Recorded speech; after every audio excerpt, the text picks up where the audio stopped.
Donald Trump a choisi de diffuser les photos de ce moment historique dans la Situation Room, le sous-sol ultra secret de la Maison-Blanche.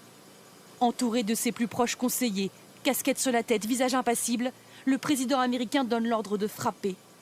Il fait ainsi entrer les États-Unis en guerre contre l'Iran. Quelques heures plus tard, il prend la parole. Aujourd'hui, je peux dire au monde que les frappes ont été une réussite militaire spectaculaire. Les principales installations d'enrichissement nucléaire de l'Iran ont été intégralement et totalement détruites. De ces frappes, seules quelques rares images nous parviennent d'Iran. En pleine nuit, autour de 2h30, une explosion. Et ce matin encore, un épais panache de fumée est visible au loin.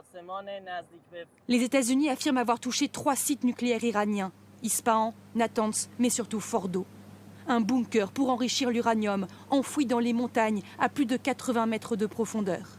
Pour frapper ce site, inatteignable par les forces israéliennes, les Américains ont utilisé pour la première fois la bombe GBU-57. La plus grosse bombe non nucléaire au monde, capable de pénétrer à plusieurs dizaines de mètres avant d'exploser. Les bombardiers furtifs venus des États-Unis en ont lancé 12 sur Fordo, 2 sur Natanz. Et des missiles ont aussi été tirés depuis un sous-marin américain. Cette attaque américaine est une victoire politique et stratégique pour Benyamin Netanyahou. Le Premier ministre israélien a d'ailleurs été le premier à réagir. Le président Trump est un puissant chef du monde libre. Il est un grand ami d'Israël, un ami comme aucun autre. En mon nom et celui de tous les citoyens d'Israël, au nom de tout le peuple juif, je le remercie du plus profond de mon cœur. L'Iran, de son côté, condamne fermement cette attaque, qui, selon son ministre des Affaires étrangères, fait exploser la diplomatie. L'administration belliciste et hors-la-loi de Washington porte l'entière responsabilité des conséquences dangereuses et des implications profondes de cet acte d'agression.